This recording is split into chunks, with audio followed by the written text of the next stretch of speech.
At Oshkosh, if it has wings and flies, odds are you're going to find at least one of them on the field at any given time, if not an entire squadron.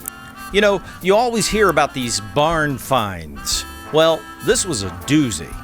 It was odd. Wooden parts and pieces. The agent who was preparing for an estate sale found them wrapped up in, well, Boston Globe newspapers from 1913.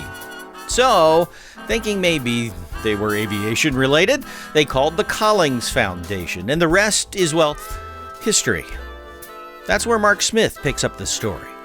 Spent about 6 months looking at the parts, looking at the family history a little bit, going through photographs and drawings until we finally got to the point where we were sure that it was a 1909 Curtiss Busher. That's right, in that attic sat most of a never-assembled plane that was manufactured just 6 years after the Wright brothers' first flight. In its day, the latest and greatest tech in a fledgling industry. Century Aviation has spent the last year and a half finally bringing it to life, and basically everything you think you know about flying an airplane or driving a car, with the exception of one thing, will get you into trouble in this airplane. You've got conventional flight control, and then you've got an elevator, push-pull for elevator. To control your rudder, you turn the steering wheel. To control the ailerons, you're sitting in a seat that has railing that sits under your armpits. You lean left and right, so you literally lean into a corner. Your throttle is on your left foot, your brake is on your right foot, which is complete opposite of a car. You find that your muscle memory, everything you normally just automatically do, will get you in trouble.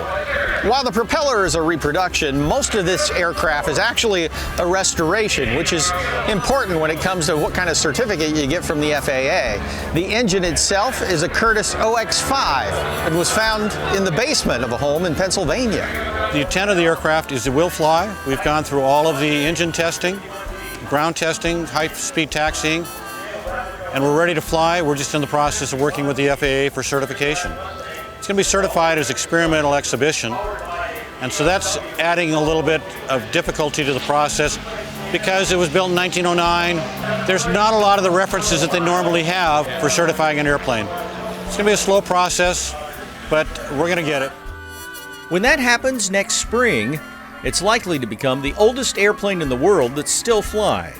It'll certainly be the oldest Curtiss-built airplane to break the Surly bonds. At AirVenture, Paul Moses, AOPA Live.